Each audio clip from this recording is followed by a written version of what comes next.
ഒടുവിൽ ഒരു നിവൃത്തിയില്ലാതെ സച്ചിക്ക് രേവതിയുടെ മുന്നിൽ തന്റെ അമ്മ തന്നെ എന്തുകൊണ്ട് വെറുക്കുന്നു എന്നുള്ളതിന്റെ സത്യാവസ്ഥ തുറന്നു പറയേണ്ടി വരികയാണ്. അതായത് രേവതിക്ക് മനസ്സിലാവണേ എന്തോ ഒരു കാര്യം സുധിയെ രക്ഷിക്കാൻ വേണ്ടി സച്ചി മറച്ചു വെക്കുന്നുണ്ടെന്ന്. ആദ്യം മുതലേ രേവതിക്ക് ഇത് സംശയം ഉണ്ടായിരുന്നു. പക്ഷെ രേവതി സച്ചിയെ വിഷമിപ്പിക്കണമെന്ന് കരുതിയിട്ടാ ചോദിക്കാതിരുന്നത്. എന്നാൽ ഈ ഒരു കാര്യം കേട്ടതിനു ശേഷം രേവതി തീരുമാനിക്കാണ് സത്യം എന്തായാലും അറിയണമെന്ന്. അതുകൊണ്ട് തന്നെ രേവതിയുടെ അടുത്തോട്ട് സച്ചി വന്നിട്ടും രേവതി ഒന്നും മിണ്ടുന്നില്ല കേട്ടോ. ഈ എപ്പിസോഡിന്റെ തുടക്കത്തിൽ തന്നെ കാണിക്കുന്നത് സച്ചി അടുക്കളയിലോട്ട് വരുന്നതാണ്. രേവതി ആണെങ്കിൽ അടുക്കളയിൽ തകർപ്പൻ പണിയിലാണ് കേട്ടോ. ആ സമയത്ത് സച്ചി അങ്ങോട്ട് വന്നിട്ട് പറയുന്നുണ്ട്, രേവതി ഇവിടെയൊന്നും കാണാനില്ലല്ലോ, ഈ രേവതി ഇത് എവിടെ പോയി? രേവതി, ഓഹോ, അപ്പൊ ഇവിടെ തന്നെ ഉണ്ടായിരുന്നു, എന്നിട്ടാണോ ഞാൻ വിളിച്ചിട്ട് വിളി കേൾക്കാത്തത്? എന്നാ ഇത് കേട്ടിട്ടും രേവതി മൈൻഡ് ചെയ്യാതെ പാചകം തന്നെ ചെയ്തോണ്ടിരിക്കാൻ കേട്ടോ. രേവതി, ഞാൻ നിന്നോടാ പറയുന്നത്. ഇതൊന്നും കേട്ടിട്ട് രേവതി മൈൻഡ് പോലും ചെയ്യുന്നില്ല കേട്ടോ. എനിക്കൊരു ഗ്ലാസ് ചായ ഇട്ടേ കൊള്ളാന്നുണ്ടായിരുന്നു. ഇത് കേട്ടപ്പോ തന്നെ രേവതി തൊട്ടപ്പുറത്തുണ്ടായിരുന്ന പാത്രത്തിൽ നിന്ന് കുറച്ച് ചായ എടുത്ത് കപ്പിൽ ഒഴിച്ചിട്ട് സച്ചിക്ക് കൊടുക്കുന്നുണ്ട്. രേവതി, നീ എന്താ അന്യർക്ക് ചായ കൊടുക്കുന്ന പോലെ? ദേ, നീ എന്താ എന്റെ മുഖത്തോട്ടൊന്നും നോക്കാത്തത്? രേവതി, എന്തെങ്കിലും ഒന്ന് പറ. നീ ഇങ്ങനെ മിണ്ടാതിരിക്കാതെ ഒന്നുമില്ലെങ്കിൽ എന്നെ രണ്ട് വഴക്കെങ്കിലും പറ. എന്നാ ഇതൊക്കെ കേട്ടോണ്ട് പിന്നെ തന്നെ ചന്ദ്രമതി നിൽക്കുന്നുണ്ട് കേട്ടോ. ചന്ദ്രമതി അങ്ങോട്ട് വന്നിട്ട് പറയുന്നുണ്ട്, എന്താടി നിന്റെ വായിൽ പഴം തിരികെ വെച്ചേക്കുന്നുണ്ടോ? അല്ലെങ്കിൽ പിന്നെ നിന്റെ സംസാരശേഷി പോയോ? ഇപ്പൊ മനസ്സിലായി, രണ്ടും കൂടി അടിച്ചു പിരിഞ്ഞു കാണുമല്ലേ? അങ്ങനെയാണെങ്കിൽ സന്തോഷം.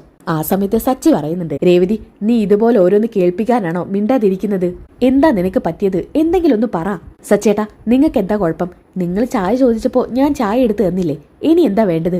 രേവതി, നീ ഒന്ന് വന്നേ. അപ്പൊ ചന്ദ്രമതി പറയുന്നുണ്ട്, എടാ നീ കാണുന്നില്ലേ, അവളിപ്പോ രാവിലേക്കുള്ള ദോശ ചുട്ടോണ്ടിരിക്കുക. നേരത്തിന് ഭക്ഷണം കഴിച്ചിട്ടില്ലെങ്കിലേ അവർക്കൊക്കെ ഗ്യാസ് കയറും, പ്രത്യേകിച്ച് ശ്രുതിക്കും വർഷമോൾക്കും. അത് ശരിയാ, പണക്കാരുടെ വയറില് നേരത്തിന് ഭക്ഷണം എത്തിയിട്ടില്ലെങ്കിൽ ഗ്യാസ് കയറിയില്ലെങ്കിൽ അത് കേറ്റിക്കാൻ ഇവിടെ ആൾക്കാരുണ്ട്. അതുകൊണ്ട് ഗ്യാസ് കയറിയില്ലെങ്കിലേ അത്ഭുതമുള്ളൂ. എന്തായാലും ഇവൾ ഇപ്പൊ ഇവിടുന്ന് വരാൻ പോകുന്നില്ല. ഇവൾക്ക് ഇവിടെ അടുക്കളയിൽ ഒരുപാട് പണിയുണ്ട്. കണ്ടോ, ഇവിടെ ഇഷ്ടം പോലെ പാത്രങ്ങൾ അവൾക്ക് കഴുകാൻ കൂട്ടിയിട്ടിരിക്കുക. രേവതി, ഇവർ എന്നെ പറയുന്നത് നീ കേൾക്കുന്നില്ലേ? നീ ഒന്ന് വന്നേ രേവതി, എനിക്ക് വരാൻ മനസ്സില്ലെന്ന് പറഞ്ഞില്ലേ? കേട്ടല്ലോ, വരാൻ മനസ്സില്ലെന്ന്. പോടാ, പോയി നിന്റെ പണി നോക്ക്. ഇത് കേട്ടപ്പോ സച്ചി അവിടുന്ന് വിഷമിച്ചോണ്ട് പോകുന്നുണ്ട് കേട്ടോ. പിന്നെ കാണിക്കുന്നത് അച്ഛന് ചായ കൊണ്ടു കൊടുക്കാൻ പോകുന്ന രേവതിയാണ്. അച്ഛ, ചായ. ഇങ്ങ തന്നേക്ക് മോളെ. അല്ല, സച്ചി ഇന്ന് ഇവിടെ ഒന്നും കണ്ടില്ലല്ലോ. സച്ചി എവിടെ പോയി? നേരത്തെ തന്നെ ഓട്ടത്തിന് പോയോ? ഇല്ലച്ചാ, സച്ചേട്ടൻ മിക്കവാറും ഇവിടെ എവിടെയെങ്കിലും കാണും. അതെന്ത് പറ്റി? ലീവുള്ള ദിവസങ്ങളിൽ മോളെ ചുറ്റിപ്പറ്റി അവനിവിടെ ഉണ്ടാവേണ്ടതാണല്ലോ. ആ സമയത്ത് സച്ചി അങ്ങോട്ട് വരുന്നുണ്ട് കേട്ടോ. ദേ വരുന്നു സച്ചി. എന്നാ അത് കണ്ടപ്പോ രേവതി അവിടുന്ന് പോവാൻ നോക്കുന്നുണ്ട് കേട്ടോ. അപ്പൊ രവി പറയുന്നുണ്ട്, മോളെ പോവാൻ വരട്ടെ, ഇവിടെ നിൽക്ക്. അച്ഛാ, എനിക്ക് അടുക്കളയിൽ കുറച്ചുകൂടി പണിയുണ്ട്. പോവാ മോളെ, മോൾ ഇപ്പൊ ഇവിടെ നിൽക്ക്. ഡാ, ഇങ്ങോട്ട് വാടാ. എന്താ അച്ഛാ, എന്തു പറ്റി? രണ്ടുപേരും തമ്മിൽ എന്തെങ്കിലും പ്രശ്നമുണ്ടോ? ഒന്നുമില്ല അച്ഛാ, ചിലർക്ക് എന്റെ അടുത്ത് മിണ്ടാൻ കുറച്ച് ബുദ്ധിമുട്ടുണ്ട്. മിണ്ടാനോ? എന്തു പറ്റി രേവതി മോളെ? ഇവൻ വല്ല പ്രശ്നം ഉണ്ടാക്കിയോ? ഒന്നുമില്ല അച്ഛാ. പിന്നെന്തു പറ്റി മോളെ? മോളെന്താ ഇവനോട് മിണ്ടാത്തത്? അച്ഛാ, ഞാനൊരു കാര്യം ചോദിക്കട്ടെ. ഭാര്യയും ഭർത്താവും ആവുമ്പോ അവരുടെ ഇടയിൽ ഒന്നും മറച്ചു വെക്കാൻ പാടില്ല. അതൊക്കെ ഷെയർ ചെയ്യണ്ടേ? അത് മോള് പറഞ്ഞത് പോയിന്റാ. എല്ലാ കാര്യങ്ങളും പരസ്പരം ഷെയർ ചെയ്യണം. അതാണ് നല്ലൊരു ഭാര്യയും ഭർത്താവും. അവരാണ് ഉത്തമരായ ഭാര്യയും ഭർത്താവും. ആണല്ലോ, എന്റെ ജീവിതത്തിൽ സച്ചേട്ടന് മറച്ചു വെക്കുന്ന ഒരു കാര്യമില്ല. എന്നാ ഇവിടെ ചിലർക്കൊന്നും അങ്ങനെയല്ല. ചിലരൊക്കെ എന്നോട് പറയാത്ത പല കാര്യങ്ങളും ഉള്ളിൽ ഒതുക്കി നടക്കുക. ഇതും പറഞ്ഞുകൊണ്ട് അവിടുന്ന് രേവതി പോകുന്നുണ്ട് കേട്ടോ. ആ സമയത്ത് അച്ഛൻ ചോദിക്കുന്നുണ്ട്, എന്താടാ, എന്തു പറ്റി സച്ചി? നിങ്ങൾക്കിടയിൽ എന്തെങ്കിലും ചെറിയ പ്രശ്നം ഉണ്ടെങ്കിൽ അത് പെട്ടെന്ന് തന്നെ സോൾവ് ചെയ്യും. എപ്പോഴും ഇങ്ങനെ വഴക്ക് കൂടി നിൽക്കണ്ട. ദേ, ചന്ദ്ര എങ്ങനെ അറിഞ്ഞു കഴിഞ്ഞാലുണ്ടല്ലോ അവൾക്ക് പടക്കപ്പൊട്ടി ആഘോഷിക്കാനുള്ള ഒരു കാരണം കൂടിയാവും ഇത്. അച്ഛാ, ഞങ്ങളുടെ ഇടയിൽ ഒരു പ്രശ്നമില്ല. ചെറിയ സൗന്ദര്യപ്പിണക്കം, അത് ചിലപ്പോ ഇന്നെ മാറും. മാറിയാ നിങ്ങൾക്ക് കൊള്ളാം. ഇതും പറഞ്ഞുകൊണ്ട് പത്രവും ചായയും എടുത്തിട്ട് അവിടുന്ന് മാറി നിൽക്കുന്നുണ്ട് രവി. പിന്നെ കാണിക്കുന്നത് വർഷയും ശ്രുതിയാണ്. വർഷ അടുക്കളയിലോട്ട് വന്ന പാടത്തന്നെ രേവതിയോട് പറയുന്നുണ്ട്, രേവതി ഏട്ടത്തി, എനിക്കൊരു കപ്പ് ചായ. അപ്പൊ പിന്നാലെ തന്നെ ശ്രീകാന്ത് വരുന്നുണ്ട് കേട്ടോ. ഇന്നത്തെ ദിവസം ലീവല്ലേ. അപ്പൊ ശ്രീകാന്ത് പറയുന്നുണ്ട്, വർഷേ, നീ എന്താ ഇങ്ങനെയൊക്കെ ചെയ്യുന്നത്? ഒരു കപ്പ് ചായ എടുക്കാൻ രേവതി ഏട്ടത്തി ആശ്രയിക്കേണ്ട ആവശ്യമുണ്ടോ? അവിടുന്ന് ഒരു കപ്പ് എടുത്തിട്ട് ചായ ഒഴിച്ചു കുടിച്ചൂടെ? അത് പിന്നെ ശ്രീകാന്ത്, ഏട്ടത്തി തരുന്ന ചായക്ക് ഒരു പ്രത്യേക സ്വാദാ. അത് ഞാനെടുത്ത് കുടിച്ചാ കിട്ടില്ല. അതൊക്കെ നിന്റെ മടി കാരണം നിനക്ക് തോന്നുക. ഏട്ടത്തെ നോക്കിയേ, നമുക്ക് വേണ്ടി രാവിലത്തെ ഭക്ഷണം ഉണ്ടാക്കാൻ കഷ്ടപ്പെടുക. അതിന്റെ ഇടയിൽ കൂടെ നിനക്ക് ഒരു കപ്പ് ചായ എടുത്തരാൻ ഏട്ടത്തിയോട് തന്നെ പറയണം അല്ലേ? ശ്രീകാന്ത്, ഇനി ഇതിന്റെ പേരിൽ വഴക്കൂടണ്ട. ഒരു കപ്പ് ചായയല്ലേ, അത് ഞാൻ എടുത്തു തരാം. എനിക്ക് അതിൽ ഒരു അസൗകര്യമില്ല. അങ്ങനെ പറഞ്ഞു കൊടുക്കുക ഏട്ടത്തി. ദേ ഏട്ടത്തി, വേണ്ട, അത് അവൾ എടുത്തു കുടിച്ചോളും. വേണ്ട ശ്രീകാന്തേ, ഏട്ടത്തിയോട് വേണ്ടെന്നല്ല പറഞ്ഞത്. ഇതൊക്കെ ഇവള് പഠിക്കേണ്ട ശീലം തന്നെയാ. അവനവന്റെ കുഞ്ഞു കുഞ്ഞു കാര്യങ്ങൾ പോലും ചെയ്യാൻ പറ്റിയില്ലെങ്കിൽ പിന്നെ എങ്ങനെയാ ശരിയാവുക? എന്നാ പിന്നെ വർഷ, നീ അവിടെ നിന്ന് ഒരു കപ്പെടുത്ത് ചായ കുടിക്കേ. വർഷേ, നീ ഒരു കാര്യം മനസ്സിലാക്കണം. ആദ്യം നീ ഒന്നിങ്ങ് വന്നേ. ഈ സെങ്കിൽ ഇഷ്ടം പോലെ പാത്രമില്ലേ, ഇതൊക്കെ കഴുകി വൃത്തിയാക്കാനേ കുറച്ചൊന്നും പണിയെടുത്താ പോരാ. ഇനി അതൊക്കെ കഴിഞ്ഞ് നമ്മളൊക്കെ കഴിച്ച് എച്ചിൽ പാത്രം വരെ ഏട്ടത്തി വേണം കഴുകി വെക്കാൻ. സാധാരണ അങ്ങനെയൊന്നും ചെയ്യിപ്പിക്കാൻ പാടില്ല. അതും പോരാത്തതിന് ഇത്രയും ഭക്ഷണമൊക്കെ വേണ്ടവർക്ക് വേണ്ട രീതിയിൽ ഉണ്ടാക്കി വെക്കുന്നില്ലേ ഏട്ടത്തി. ഇതൊന്നും നിനക്ക് പറഞ്ഞ് മനസ്സിലാവില്ല, കാരണം നീ കുക്കിംഗ് ഒന്നും ചെയ്ത് പരിചയമില്ലല്ലോ. വർഷേ, നമ്മൾ ഒരിക്കലും മറ്റുള്ളവർക്ക് ബുദ്ധിമുട്ടുണ്ടാക്കരുത്. നിനക്ക് ഒഴിവ് കിട്ടുന്ന സമയത്ത് ഏട്ടത്തി ഒന്ന് സഹായിക്ക്. ഇത് കേട്ടപ്പോ വർഷ പറയുന്നുണ്ട്, രേവതി ഏട്ടത്തി, സോറി ഏട്ടത്തി, ഇങ്ങനെയുള്ള കാര്യങ്ങളൊന്നും ഞാൻ അധികം ശ്രദ്ധിക്കാറില്ല.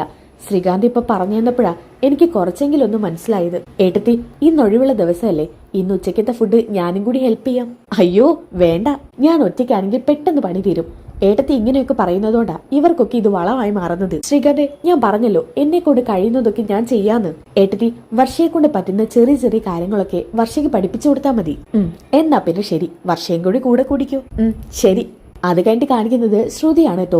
ശ്രുതിയാണെന്നുണ്ടെങ്കിൽ എഴുന്നേറ്റ് പടത്തേനെ താഴോട്ട് വന്നിട്ട് പറയുന്നുണ്ട്, രേവതി ചായ. ഇത് കേട്ടപ്പോ ശ്രീകാന്ത് പറയുന്നുണ്ട്, ഓഹോ, അപ്പോ ശ്രുതിയേട്ടത്തെയും ഇങ്ങനെ തന്നെ ആണല്ലേ. ഞാൻ കരുതി ഇവളുടെ മടികൊണ്ട് ചെയ്യുന്നതായിരിക്കുന്നേ. ഇവൾക്കതൊന്നും ചെയ്ത് പരിചയമില്ലല്ലോ.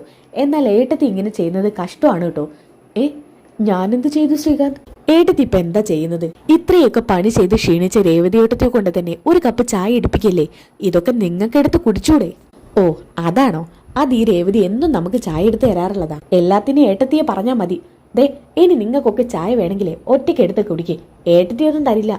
ഇത് കേട്ടോണ്ടാണ് ചന്ദ്രമതി അകത്തോട്ട് കയറി വരുന്നത്. അതെന്താണ് നീ അങ്ങനെ പറയുന്നത്? ഇവർക്കൊക്കെ ചായ എടുത്തു കൊടുക്കേണ്ട പണിയുണ്ട്. അതെന്താ ഏട്ടത്തി ഇവിടുത്തെ വേലക്കാരിയാണോ? അല്ലല്ലോ, അമ്മയുടെ മകന്റെ ഭാര്യ തന്നെയാ.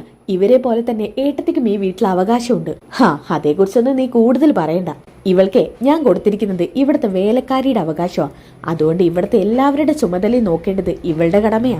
ഇവൾക്കൊരു ജീവിതം എന്റെ മകൻ കൊടുത്തു. പണം കൊടുക്കാതെ ഞങ്ങൾക്കൊരു വേലക്കാരിയേയും കിട്ടി. അത്രയും ഞാൻ കാണുന്നുള്ളൂ. അമ്മേ, എന്താ അമ്മ ഇങ്ങനെയൊക്കെ പറയുന്നത്? ഏട്ടത്തി ഇവിടുത്തെ വേലക്കാരിയൊന്നുമില്ല. ഏട്ടത്തി ഇവരെ പോലെ തന്നെ ഇവിടുത്തെ ഒരു മരുമകളാ. എന്തിനാ ശ്രീകാന്ത് നീ ഇവർക്ക് വേണ്ടി ഇങ്ങനെ വാദിക്കുന്നത്? ശ്രുതിയേട്ടത്തിയും ഇതുപോലെ പണി ചെയ്യിപ്പിക്കുമ്പോഴായിരിക്കും ശ്രുതിയേട്ടത്തിക്ക് കാര്യം മനസ്സിലാവുക. അതുവരെ ഇങ്ങനെയൊക്കെ പറയും. എന്നാ ഇത് കേട്ടപ്പോ ചന്ദ്രമതി പറയുന്നുണ്ട്, എടി ഇവനൊക്കെ അങ്ങനെ പലതും പറയും. ഇത് കേട്ടിട്ടേ നീ ഇവിടുത്തെ റാണി ആവാന്നൊന്നും കരുതണ്ട, മര്യാദയ്ക്ക് ജോലി എടുക്കാൻ നോക്ക്. ഇത് പറഞ്ഞുകൊണ്ട് ചന്ദ്രമതി അവിടുന്ന് പോവാണ്ടോ. ആ സമയത്ത് ശ്രീകാന്ത് പറയുന്നുണ്ട്, ഏട്ടത്തി ഇത്ര പാവമായി കൊടുത്തിട്ടാ ഏട്ടത്തി തന്നെ ഏട്ടത്തിയുടെ സ്വയം രക്ഷ കണ്ടെത്തേണ്ടത്. അതുകൊണ്ട് അമ്മയുടെ സ്വഭാവം അറിയാലോ, അതിനനുസരിച്ച് ഏട്ടത്തി നിൽക്കണം. എന്ന് വെച്ചാ അമ്മയോട് പൊരുത്തി തന്നെ നിൽക്കണമെന്ന്. അമ്മ ആവശ്യമില്ലാത്ത കാര്യത്തിനാണല്ലോ ഏട്ടത്തിയെ കുറ്റപ്പെടുത്തുന്നത്. വർഷേ, നീ ആ ശ്രുതിയേട്ടത്തിയെ പോലെ ആവല്ലേ. സ്വയം ചെയ്യാൻ ഓരോ കാര്യങ്ങളും പഠിക്ക്. ഞാൻ ഇന്നു മുതൽ ഏട്ടത്തിയെ സഹായിക്കാൻ പോവാ. എന്നാ പിന്നെ നല്ലത്. അല്ല ഏട്ടത്തി, ഇന്ന് എന്റെ വക എന്തെങ്കിലും ഫുഡ് ഉണ്ടാക്കിയാലോ? എനിക്കിന്ന് ലീവാണല്ലോ. അയ്യോ അതൊന്നും വേണ്ട ശ്രീകാന്ത്, നിനക്ക് ഇന്നത്തെ ഒരു ദിവസമല്ലേ ലീവ് കിട്ടുന്നത്. നീ റെസ്റ്റ് എടുക്ക് പോയിട്ട്. അത് പറ്റില്ല, ഇന്ന് എന്റെ വക എല്ലാവർക്കും നല്ല ടേസ്റ്റ് ഉള്ള ചിക്കൻ ഫ്രൈഡ് റൈസ്. ആഹാ ശ്രീകാന്ത്, എനിക്ക് ചിക്കൻ ഫ്രൈഡ് റൈസ് വളരെ ഇഷ്ടമാണ്. അതുകൊണ്ട് എന്നെ ഉണ്ടാക്കാന്ന് പറഞ്ഞതും ഏട്ടത്തി, വെജിറ്റബിൾസ് ഒക്കെ ഇവിടെ ഇല്ലേ? എല്ലാം ഇവിടെ ഉണ്ട് ശ്രീകാന്ത്, എല്ലാം ഇന്നലെ വാങ്ങിയതാ. അല്ല എന്തെങ്കിലും സഹായിക്കണോ? ഒന്നും വേണ്ട, ഞാനും വർഷയും ഇന്നത്തെ കുക്കിംഗ്. അമ്മയ്ക്ക് ഇതൊക്കെ ഇഷ്ടപ്പെടുവോ? ഏട്ടത്തി, അമ്മയുടെ ഇഷ്ടമൊക്കെ ഇതാര് നോക്കുന്നു എന്ന് പറയുന്നുണ്ട് കേട്ടോ വർഷ. ഏട്ടത്തി പോയി ഇന്ന് റെസ്റ്റ് എടുക്ക്. ഇതും പറഞ്ഞുകൊണ്ട് ഏട്ടത്തിയെ ഉന്തി തള്ളി വിടുന്നുണ്ട് കേട്ടോ. അങ്ങനെ പിന്നെ കാണിക്കുന്നത് സച്ച് മുറിയിലോട്ട് കയറി വരുന്നതാണ്. അപ്പോഴാണെങ്കിലോ രേവതി ആണെങ്കിൽ ഡ്രസ്സൊക്കെ മടക്കി വെക്കുന്നുണ്ട് കേട്ടോ. ഇത് കണ്ടോണ്ട് അകത്തോട്ട് സച്ച് കയറി വരുന്നുണ്ട് കേട്ടോ. രേവതി അവിടെ കണ്ട പാടെ തന്നെ സച്ച് ആണെങ്കിൽ ഡോർ അടയ്ക്കുന്നുണ്ട്. ഈ ശബ്ദം കേട്ടപ്പോ തന്നെ രേവതി തിരിഞ്ഞു നോക്കുന്നുണ്ട് കേട്ടോ.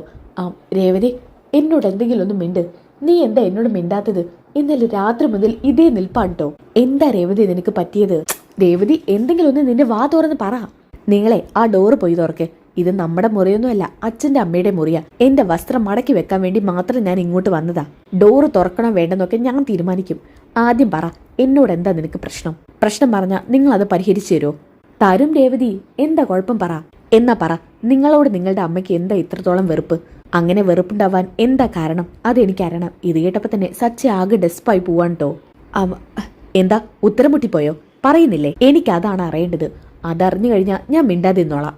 എന്തായാലും എനിക്കത് അറിഞ്ഞേ പറ്റൂ. നേരത്തെ അച്ഛൻ പറഞ്ഞല്ലോ, നല്ലൊരു ഭാര്യയും ഭർത്താവാണെങ്കിൽ അവർക്കിടയിൽ ഒരു രഹസ്യം ഒളിഞ്ഞിരിക്കാൻ പാടില്ല. അതവര് തുറന്നു പറയണം. രേവതി, അത് പിന്നെ അത്ര വലിയ കാര്യമൊന്നുമില്ല രേവതി. നീ അറിയാത്തക്ക കാര്യമൊന്നുമില്ല അതില്. അതെന്താ അങ്ങനെ? അത്ര വലിയ കാര്യമില്ലെങ്കിൽ പിന്നെ എന്തിനാ നിങ്ങളുടെ അമ്മ നിങ്ങളെ വെറുക്കുന്നത്? എനിക്ക് ഉറപ്പാ നിങ്ങൾ ആർക്കോ വേണ്ടി എന്തൊക്കെയോ ത്യജിക്കുന്നുണ്ടെന്ന്. എന്ന് വെച്ചാ നിങ്ങളെ ഏട്ടൻ സുധിക്ക് വേണ്ടി എന്തോ മറച്ചു വെക്കുന്നുണ്ട്.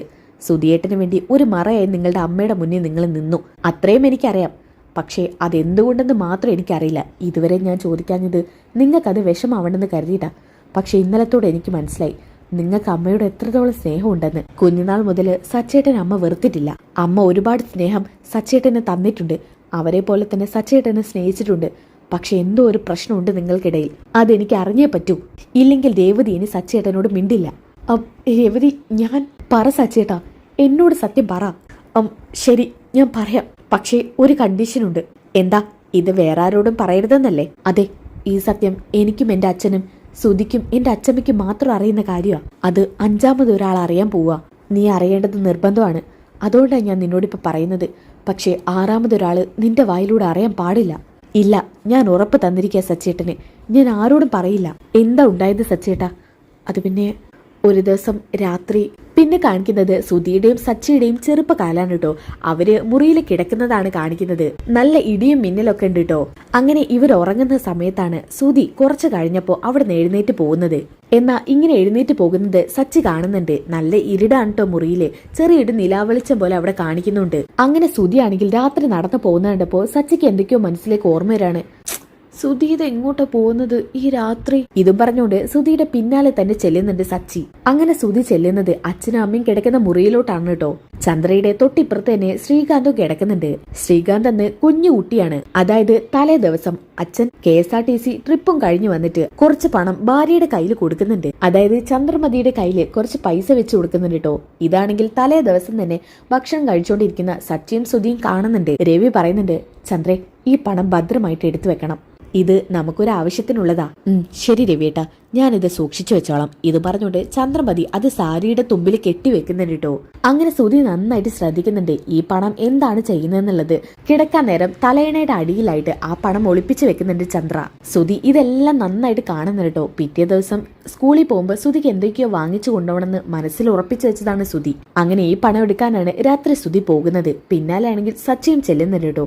അങ്ങനെ മുറിയിൽ ചെന്ന പാടത്തന്നെ സുധി ആണെന്നുണ്ടെങ്കിൽ തലയണ അടിയിൽ പൊക്കി നോക്കുന്നുണ്ട്. ഇവരറിയാതെ തന്നെ പതുക്കെയാണ് കേട്ടോ പൊക്കി നോക്കുന്നത്. അങ്ങനെ പൊക്കി നോക്കുന്ന ഇടയിലാണ് ശ്രീകാന്ത് എഴുന്നേറ്റ് കരയുന്നത്. കരഞ്ഞ പാടെ തന്നെ സുധി വായ പൊത്തി വെക്കുന്നുണ്ട് കേട്ടോ. അങ്ങനെ ശ്വാസം കിട്ടാതെ ഉറക്കെ കരയാൻ തുടങ്ങാണ് ശ്രീകാന്ത്. പെട്ടെന്ന് തന്നെ ചന്ദ്രയും രവിയും എഴുന്നേൽക്കുന്നുണ്ട്. ഈ ശബ്ദം കേട്ടിട്ട് തലയണയുടെ അടിയിൽ നിന്ന് പൈസ എടുത്തിട്ട് സുധി അവിടെ നിന്ന് ഓടുകയാണ് കേട്ടോ. ആ സമയത്ത് ശ്രീകാന്തിനെ കിടത്തിയ ടവലാണെന്നുണ്ടെങ്കിൽ സുധിയുടെ ഡ്രസ്സിൽ കുടുങ്ങി വലിയുന്നുണ്ട്. അതിൽ ശ്രീകാന്ത് ഉരുണ്ട് താഴോട്ട് വീഴുന്നുണ്ട്. എന്നാൽ ഈ കാര്യങ്ങളൊക്കെ ചെറിയൊരു മങ്ങിയ വെളിച്ചത്തിൽ കാണാനായിട്ട് ചന്ദ്രമതി. പെട്ടെന്ന് ചന്ദ്രമതി ലൈറ്റ് ഇട്ട് നോക്കുമ്പോൾ ശ്രീകാന്ത് ആണെങ്കിൽ ശ്വാസം കിട്ടാതെ താഴെ കിടന്ന് പിടയുന്നതാണ് കാണിക്കുന്നത്. ആ സമയത്ത് പെട്ടെന്ന് തന്നെ ചന്ദ്രമതി എടുത്തിട്ട് ആകെ ടെൻഷൻ ആവാൻ കേട്ടോ. അങ്ങനെ രവി എഴുന്നേറ്റിട്ട് എന്താ പറ്റി, എന്താ ഉണ്ടായത് എന്നൊക്കെ ചോദിക്കുന്നുണ്ട്. അപ്പൊ ചന്ദ്രമതി പറയുന്നുണ്ട്, ആരോ ഇവിടെ വന്നു. ഇത് പറഞ്ഞ് രവി കുഞ്ഞിനെ പിടിച്ചുകൊണ്ട് പുറത്തേക്ക് ഇറങ്ങാൻ നിൽക്കാണ്. ആ സമയത്താണ് സുധി ഓടി വരുമ്പോ സച്ചിയെ കാണുന്നത്. അപ്പൊ തന്നെ സുധി കയ്യിലുണ്ടായിരുന്ന പണം സച്ചിക്ക് കൊടുക്കുന്നുണ്ട്. അപ്പോഴേക്കും രവി അവിടെ എത്തുന്നുണ്ട് കേട്ടോ. അങ്ങനെ ഈ കാഴ്ചകളൊക്കെ രവി കാണുന്നുണ്ട്. പിന്നീടാണ് ശ്രീകാന്തിനെ കൊണ്ട് ചന്ദ്രമതി അങ്ങോട്ട് വരുന്നത്. അപ്പോഴാണെങ്കിലോ സച്ചി അവിടെ പണം കൈമേൽ പിടിച്ച് ഇങ്ങനെ നിൽക്കുന്നതാണ് കാണിക്കുന്നത്. ഇത് കണ്ടപ്പോ തന്നെ ചന്ദ്രമതിക്ക് ദേഷ്യം വരുന്നുണ്ട്. എടാ സച്ചി, നീ മോഷണം തുടങ്ങിയല്ലേ? മോഷ്ടിക്കാൻ വേണ്ടി നീ നിന്റെ അനിയനെ ശ്വാസം മുട്ടിക്കുവല്ലേ? തള്ളി താഴെ ഇടുവല്ലേ? നിന്നെ ഞാൻ ശരിയാക്കി തരടാ. ഇതും പറഞ്ഞ് വലിയ വടിയെടുത്ത് സച്ചിയെ തിരിച്ചു മറിച്ച് തല്ലുന്നുണ്ട്. എന്നാൽ സച്ചി സുധിക്ക് വേണ്ടി സത്യങ്ങളൊന്നും തുറന്നു പറയുന്നില്ല കേട്ടോ. അപ്പൊ തന്നെ കാര്യങ്ങളൊക്കെ മനസ്സിലാവാണ് നമ്മുടെ രവിക്ക്. രവി അപ്പൊ തന്നെ കാര്യങ്ങളൊക്കെ തുറന്നു പറഞ്ഞെങ്കിലും അവന് മറച്ചു വെക്കാൻ വേണ്ടി നിങ്ങൾ കള്ളം പറയാന്നും പറഞ്ഞ് ചന്ദ്രമതി അതൊന്നും വിശ്വസിക്കുന്നില്ല കേട്ടോ. ആ ഒരു സംഭവം വളരെ വിഷമത്തോട് സച്ചി പറയുന്നുണ്ട് കേട്ടോ. അപ്പൊ രവി ചോദിക്കുന്നുണ്ട്, സച്ചേട്ടാ, ഇങ്ങനെ ഒരു കാരണം കൊണ്ടാണോ സച്ചേട്ടൻ അവര് വെറുക്കുന്നത്? അങ്ങനെയാണെങ്കിൽ ഈ സത്യം എന്തുകൊണ്ട് തുറന്നു പറഞ്ഞൂടാ? അയാളെ എന്തിനാ സച്ചേട്ടൻ ഇങ്ങനെ രക്ഷിക്കുന്നത്? എന്തിനു വേണ്ടിയാ? അയാൾക്ക് സച്ചേട്ടനോട് ഒരു തുള്ളി പോലും സ്നേഹമില്ല. പിന്നെ എന്തിനാ അയാളെ സച്ചേട്ടൻ ഇങ്ങനെ മറച്ചു വെക്കുന്നത്? അയാൾ സച്ചേട്ടന് ഏത് നിമിഷം ഒറ്റ കൊടുക്കും. പക്ഷേ സച്ചേട്ടൻ അങ്ങനെയല്ല. ഇതിന്റെ പിന്നിൽ ഇനിയും വേറെ എന്തൊക്കെയോ കഥകളുണ്ടെന്നാ ഞാൻ വിശ്വസിക്കുന്നത്. അത് പിന്നെ രേവതി, അതിനുശേഷം അവൻ ഓരോ ചെയ്യുന്ന തെറ്റുകളിൽ അമ്മ എന്നെ കള്ളനാക്കാൻ തുടങ്ങിയത്. തെളിവുകൾ അവനെതിരെയാണെങ്കിലും ഇപ്പോഴും അമ്മ എന്നെയാ കുറ്റപ്പെടുത്താറ്. സച്ചേട്ടാ, ഇനി എന്തെങ്കിലും നിങ്ങളുടെ ഇടയിൽ ഞാൻ അറിയാത്ത പ്രശ്നങ്ങളുണ്ടോ? ഉണ്ടെങ്കിൽ എനിക്കറിയണ്ട. സച്ചേട്ടന് ഇഷ്ടമുള്ളപ്പോൾ അത് എന്നോട് പറഞ്ഞാൽ മതി. എന്തായാലും പൂർണ്ണമായിട്ട് അമ്മ വെറുക്കാൻ കാരണം ഇതല്ലെന്ന് എനിക്ക് ഉറപ്പാ. സച്ചേട്ടന് പറ്റുന്ന സമയം സച്ചേട്ടൻ അത് എന്നോട് പറയണം. എന്തായാലും അയാൾക്ക് വേണ്ടിയാണ് സച്ചേട്ടൻ അത് മറച്ചു വെക്കുന്നതെന്നുള്ളത് എനിക്ക് ഉറപ്പായി. ഓക്കെ, അപ്പം നമ്മളറിയാത്ത ഇനിയും എന്തൊക്കെയോ ടെസ്റ്റുകൾ ഇവരുടെ ജീവിതത്തിലുണ്ട് കേട്ടോ. അപ്പോൾ അതറിയാൻ കിടക്കുന്നുള്ളൂ. എന്തായാലും വരും എപ്പിസോഡുകളിൽ അതെന്തായാലും അറിയുന്നതായിരിക്കും. അപ്പോൾ ഇതിന് ബാക്കി എപ്പിസോഡിന് വേണ്ടി നിങ്ങൾ നെക്സ്റ്റ് എപ്പിസോഡ് ഒന്ന് കമന്റ് ചെയ്യുക. പിന്നെ നമ്മൾ ഇന്നലെ ഇട്ട എപ്പിസോഡിന്റെ ബാക്കി കിട്ടാൻ വേണ്ടി കുറെ പേര് നെക്സ്റ്റ് എപ്പിസോഡ് ഒന്ന് കമന്റ് ചെയ്തിട്ടുണ്ട്. അപ്പോൾ ഇന്ന് തന്നെ ആ ഒരു എപ്പിസോഡ് അപ്ലോഡ് ചെയ്യുന്നതായിരിക്കും. അപ്പോൾ അതുവരെ എല്ലാവരും ക്ഷമയോടെ കാത്തിരിക്കുക. അപ്പോൾ അടുത്ത വീഡിയോയിൽ കാണുന്നവരേക്കും എല്ലാവർക്കും ബൈ ഗായ്സ്. പിന്നെ ഈ വീഡിയോക്ക് ഇഷ്ടപ്പെട്ട ലൈക്ക് ചെയ്യാനും സബ്സ്ക്രൈബ് ചെയ്യാനും എന്തായാലും മറക്കില്ലല്ലോ. അപ്പോൾ ബൈ.